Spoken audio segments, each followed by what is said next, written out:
श्री गोपाळ कृष्ण भगवान की जय। लीळा नंबर 47। पुण्य रूप क्रियेने देवताचे नाशिवंत फळ।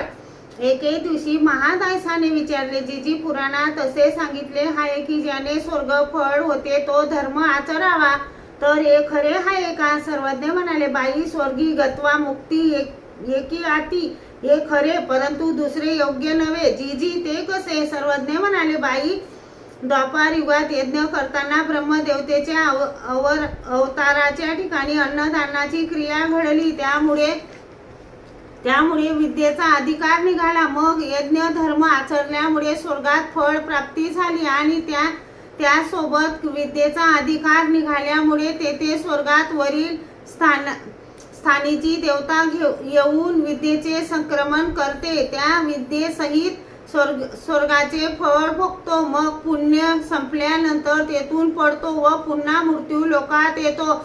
मग त्यामुळे संसार निवृत्ती कुठे झाली? हो जी। श्री गोपाळ कृष्ण भगवान की